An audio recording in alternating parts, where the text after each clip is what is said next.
Hi, well, a rainy welcome back to England. We've been back from the Camino about a week now. We've obviously got a new journey planned, and more of that to come in a bit. So, what I wanted to do is one of the most asked things that I saw on the internet, and the thing that I most looked at on YouTube and in all the forums before we went away was, what kit does everybody take? How much does it weigh? What were their packing lists? And that was the thing I looked at a lot. And I thought to myself, when I get back, I'm going to do a before and after. So in a second, I'll show you what I decided I was going to take before I went. And then since coming back, I'll show you what I think I ought to have taken. And, there's not that much difference between the two. And a few things didn't even make it out the front door in the end, because an hour before we left, I just lobbed them out. So let's go through it and I'll tell you how useful they are, how useful they were. And I'll show you some examples of where we use them and tell you a little bit about it as we go along. So without further ado, there'll be some pictures scrolling underneath this, but let's go through it. Right, kit, rucksack. I took quite an old Carrymore Jaguar rucksack. I had it in the late 90s. It was great. It's not the lightest thing in the world. It weighs like 1.5 kilos. Nowhere near the lightweight ones you get today, but it fit me like a glove. My body fits it fits my body, so it was great. I didn't have any issues with it whatsoever. It was really comfortable. In addition, I took a little day sack because me and good lady wife decided that some days we were going to send our kit on, and we did. And I'd say 70% of the time we carried our rucksacks and 30% of the time we sent our rucksacks on. And in which case we used the little day sack. It was only £10 from your Go Outdoors. It's a Euro hike one. Great, nothing happened to it. Really good, really liked it. And then the other little bit of carrying stuff was a bum bag. We carried the bum bag with us, always round our waist, because, and I'll tell you why, because it's got 3 pockets in it. The very front one I kept my passport in. And I always kept them in Ziploc bags just to keep it dry. The middle one, because you need your passport out once a day when you're checking into accommodation, at least once a day. The middle pocket I had cash in, because I'd say 50% of the time that you're going to need cash, especially at the little stalls that you go along and you see, and the little vendor is selling some fresh orange juice now. You're going to need cash for that, but equally most other places and most alberges you're going to be able to pay by card, and most things in cities and towns you're going to be able to pay by card. I used a Revolut card. And then in the front compartment of it, I had my mobile phone, because like everybody else, you're going to take your photos on a mobile phone probably. And next to it, I had my Compostela, and these again were in Ziploc bags, because your Compostela you're going to have out at least a couple of times a day, if not 3, because you want to get some stamps, some cellos as you go along to fill your Compostela up. So that was that. Sleeping bag, yep. 50%. I took my sleeping bag. I'm glad I took it. I used it. I carried 2 sleeping bags because I carried good lady wife's as well, because I've got a massive rucksack.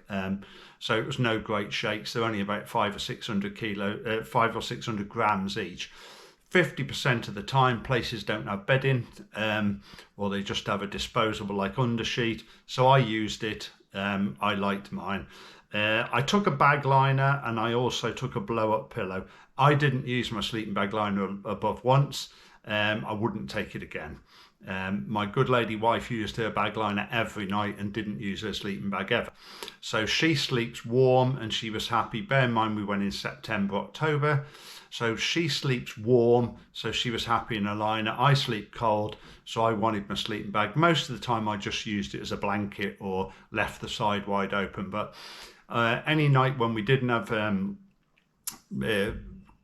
covers of any sort, I would always use a sleeping bag.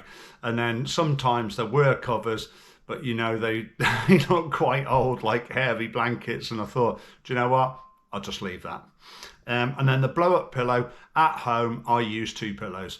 So what I did is I blew it up and I put it underneath the pillow that they give you, because you only get one really long pillow everywhere you go. So I used that to boost underneath the pillow to give me effectively 2 pillows. Really glad I took it. Right, shoes, boots, trainers, what are you going to do? I thought I was going to take a spare pair of trainers with me. An hour before I left, they got canned. They didn't come with me. I took a pair of Salomon X Ultras. Show you a picture of them now. fantastic, you know, low walking shoe type things. And you'll see some pictures in a minute, but there is a mix, right? There is an equal mix of walking shoes, walking boots, Hoka type walking trainers, running trainers, trail trainers. There is a mix of everything. What's my advice? Take something that you know is going to fit you with some socks that you know you like, and you know you're not going to get blisters in them. But the one little thing that I did notice is I did like 300 or 400 miles in mine. They were well worn in and everything. But the problem was in the last week, they were also worn out. So you'll see from these pictures that the back of them had gone. You know, the last 2 days I had to use a bit of micropore on my ankles just to stop the falling apart walking shoes from causing me a blister. So wear some decent, whatever fits you, whatever you're comfortable with, wear them, and wear them for a couple of 100 miles first. But also remember, if you're doing 500 miles, you're probably going to wear them out as well. So leave some tread left in them. Do you buy half a size too big? No. Why would you buy half a size too big? Your feet swell up in the day, people say. Yeah, but what do you do until your feet swell up in the day? So if your feet don't swell up till 11 o'clock, from 7 till 11, you're wearing a pair of shoes that are half a size too big. Just buy a pair that are actually comfortable for you. While we're talking about shoes and footwear and everything, we may as well cover off poles.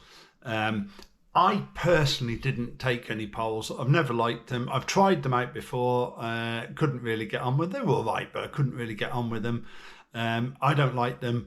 I would say 2/3 of the people there, if not even 3/4, were all carrying poles.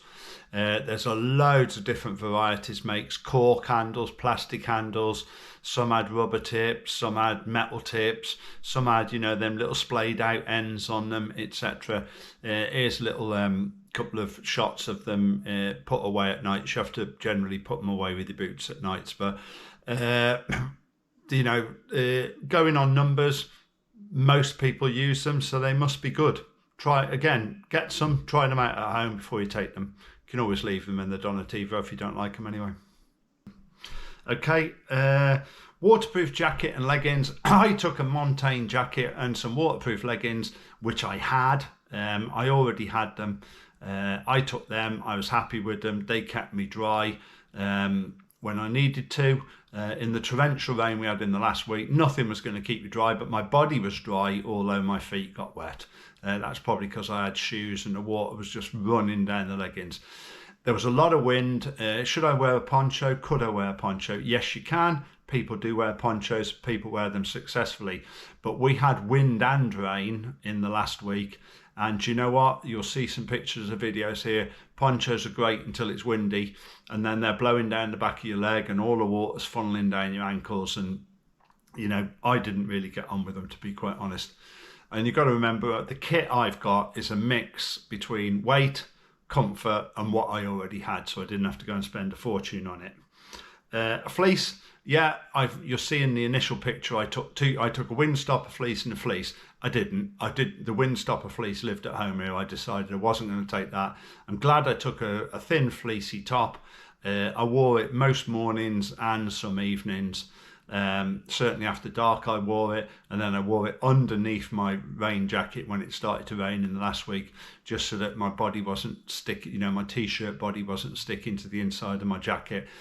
Great, definitely would take that again.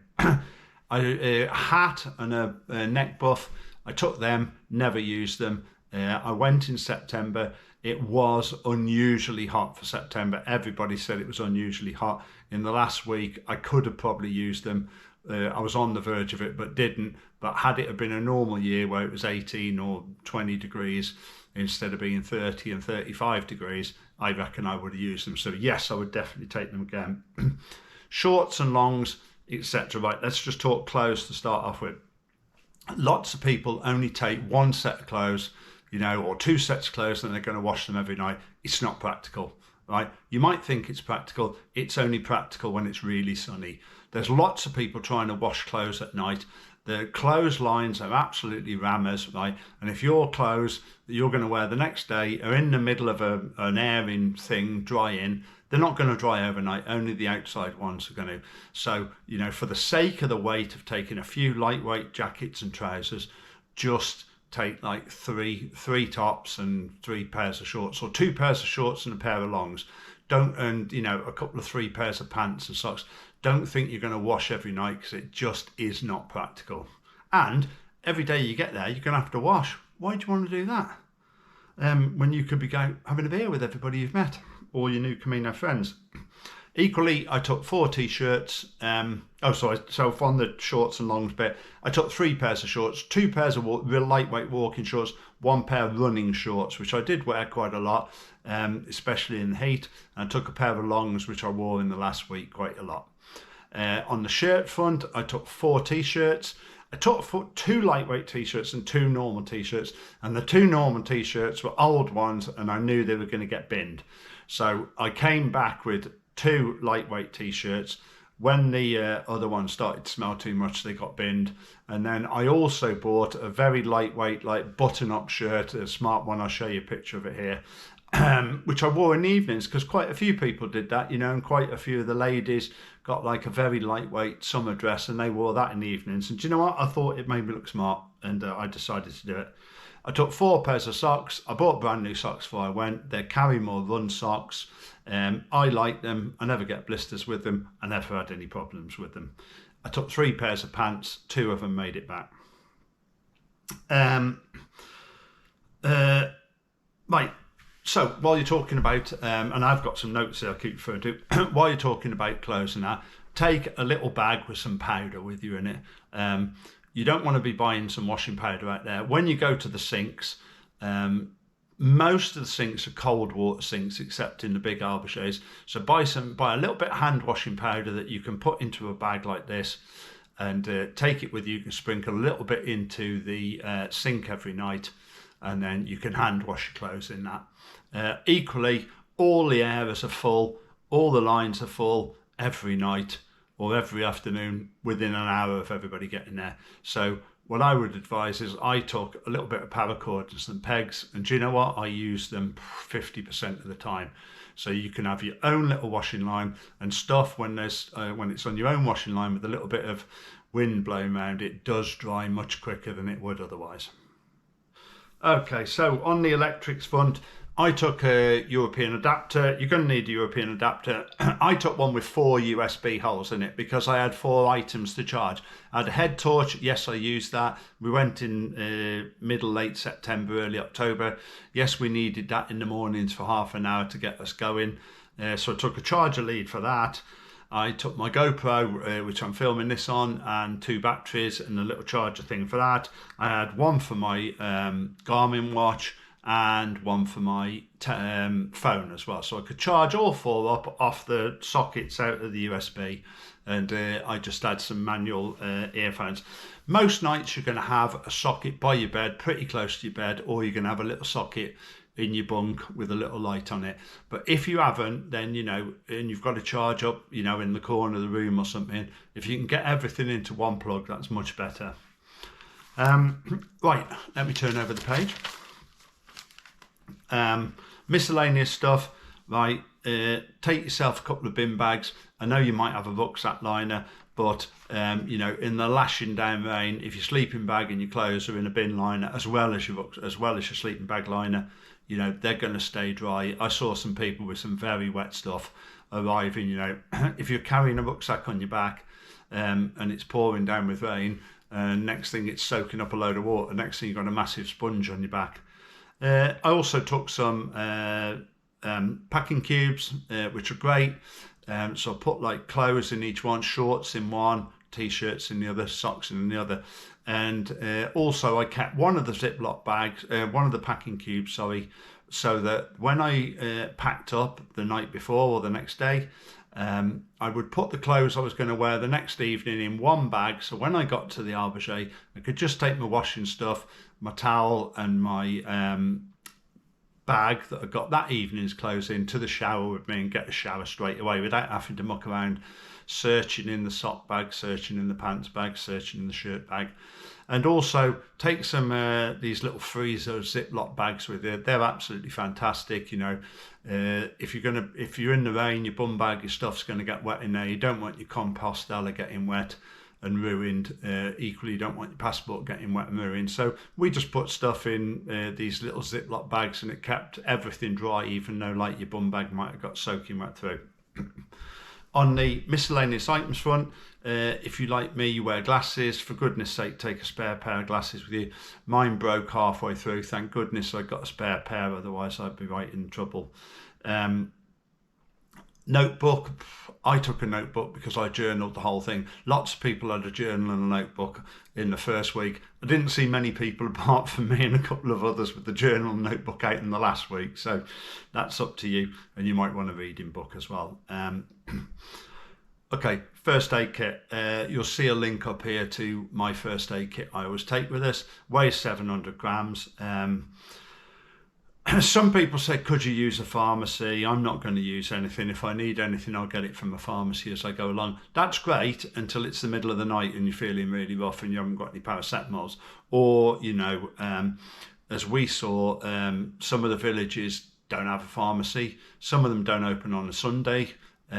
You know, and one morning there was like a queue. We went through this one village to have a cup of coffee. There was a queue of 6 people standing outside the pharmacy waiting for it to open at 10 in the morning. So we took our first aid kit, and bear in mind it was communal. I took it, but we used it between us.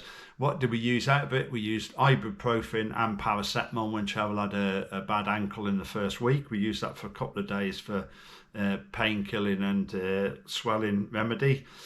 We used antihistamine hay fever tablets and cream because in Zubirian for a couple of days around there we got absolutely stung to death by mosquitoes that just really swelled up, and they were really itchy, so we used that. We used some Sudocrem. Cheryl used it for a bit of chafing that she had one day, and I used 2 antacid tablets I took for acid indigestion. It's a very high carb diet if you're not used to it. And then I had 2 rolls of micropore. We didn't need any for blisters. I used a little bit for hot spots on the last couple of days because my shoes were falling to pieces. And I gave a roll to an American guy, Ian, whose feet just looked like he'd had them in a mincer. Right, what didn't I use? Right, I didn't take my extra fleece and trainers.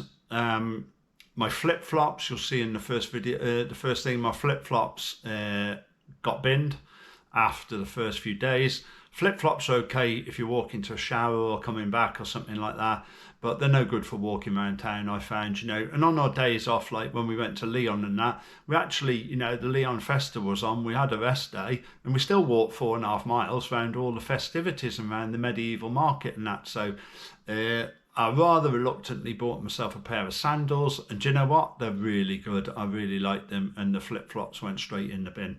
So they got swapped out for that. Eye mask and earplugs. You'll see here my statistics for sleep. You know, some people are bothered by sleeping in an albachet or in communal living and bunk beds. I certainly wasn't bothered by that. You know, one night I had 11 hours and 2 minutes sleep. Getting up was our biggest trouble, not sleeping. So the earplugs and the sleeping eye mask got binned within a couple of days. I used my water bottle, and on top of that I bought a little small water bottle at some shop somewhere, and I had that in the other side as an emergency. I think it was like a 250 or 300 ml water bottle, and it also kept my GoPro and everything nicely tucked in the side pocket. So I used that bicycle cycling water bottle. It was great. It was okay for me and Cheryl, you know. And you're going to read lots of things saying people took a 2.5 litre bladder. Great, but it weighs 2.5 kilos if you're worried about weight. If you're not worried about weight, fantastic, use it, and you've always got water there. You read in the guidebooks, you know, there's 10 miles between water now. There isn't, you know, there just isn't. any time in the guidebooks, I mean, bear in mind we were in autumn, so it was still a popular time, but any time when it says in the guidebook there's a 10-kilometre stretch now with no water, there isn't. There's always an enterprising bloke at the end of the road, you know, or lady with a stand set up, you know, or even in the woods with a stand set up, selling you cold drink out of a cool box, you know, mangoes, melons, bananas, whatever you want. So, and also, you know, you can walk 6 miles without water. It's not that bad, you know. So, you know, that was fine for us, and it only added a kilo to our weight. Okay, wash kit. Yep, I took a wash kit. It had a small thing of shower gel, toothbrush, toothpaste, moisturiser, and I had a razor and a little bit of shower gel in there, and a microfiber towel. I left the microfiber towel. Well, I didn't leave it. I put it in the laundry 2 days before we came back to dry, and then I didn't realise, but the laundry shuts at 6 until 12 the next day. So when we left the next morning, it had to live itself in Spain now. And then the small shower gel, we had to get one more small toothpaste, which we shared between us as we were going along. And the shower gel, do you know what, there's lots of options for topping it up. I had one small bottle I just topped up as we went along. So, you know, there's quite often, you know, if you have a night in a pension or something like that, they quite often leave you small shower gels in the hotel or something like that you can use, or there's a pump thing on the shower. So there's lots of options for topping it up. I only used one. Guidebook, right, it's 50-50 on the guidebook front. We took the Sandy Brown book. You can also get the Brearley book. You can also download some brilliant apps, the Buen Camino app, the Wise Pilgrim app, etc. The pros and cons for them: if you have the guidebook, then you've got to carry it, so it's quite heavy. The Sandy Brown's 2 books, the Brearley's 1 book. If you have the guidebook as well, you do tend to think that you've got to stop at the stages, and there's lots of facilities at the normal, you know, 25, 30 or whatever stages are. There are or 35 stages. There's lots of facilities at the end of each one of these because they are popular stopping places, but they're popular stopping places because they're in the guidebook. So we spent almost a week staying at places that are in between the normal stopping places. It was actually quite nice, actually. You know, it was a little bit quieter. You met a different bunch of people and that. And then when you went back to the busy stages, you know, it was quite busy. It was quite busy, and lots of people to talk to again. I think that if I went again, I would not bother with a guidebook. I would download the Buen Camino app. It's got just as much historic stuff in it and details about diversions and route changes as any guidebook has, and it tells you, you know, look out for this cathedral, and you click on it, and sometimes it's got a YouTube video, and sometimes it's got information about the cathedral now, exactly like you have in the guidebook. And you are absolutely not going to get, if you get lost on this, then you know you need to give your head a wobble, because there is an arrow on every street corner, every post, everywhere there's a yellow arrow or a shell. You know, and I don't think there were many times on the whole Camino where we didn't see somebody way off in front of us or way behind us or something like that to know that we were on the right route. So you're certainly not going to need an OS type map or anything like that. Luxuries, right, we took 10 Yorkshire tea bags with us, and there was a couple of times on the Camino when we saw, you know, we were chatting to this English chap. He actually had some Yorkshire tea bags, but a few times on there we had a hotel room, or well, a pension or a private room, and it had a kettle in it, and we thought, do you know what, and we got some milk, or we'd had some milk, and we made ourselves a cup of Yorkshire tea. It's not the same with UHT milk, but we did as a luxury. It was absolutely brilliant. So what does it all weigh? Well, my initial packing kit weighed 10.8 kilos, which was quite on the heavy side, but did include water and everything. And then my revised packing list that I've got now, that weighs 8 kilos with the water. So I'm happy with that. I actually weigh 88 kilos. So, you know, that puts me at the 10% everybody says. My decisions were based on, it was a mixture of weight, comfort, and what I already had. So, you know, I wanted to take a blow up pillow because I wanted the extra comfort, because I like two pillows. I already had a sleeping bag. I already had my old rucksack, you know, and what a brilliant choice that was as well. But that compromised on weight. I took some lightweight sports, Montane and Northridge shirts. So, you know, it was a mix of the two. Thank goodness I took the little pack, you know, because then we had the option of sending some stuff forward. And also, you've got to remember, I did take Cheryl's sleeping bag for, and you know, when her leg was hurting, I carried her wash kit and a few other things. But that's what you do if you're a couple.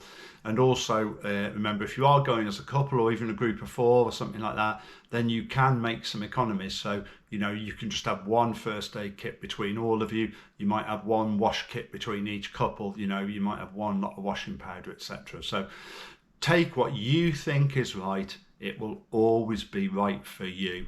And there's loads of places when you go along where you can get a bit extra, or you can drop something off in the Donativo box.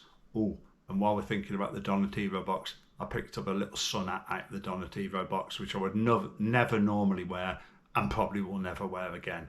But, you know, you've got to give and take something out of it. Take what's right for you and you'll feel right. Buen camino.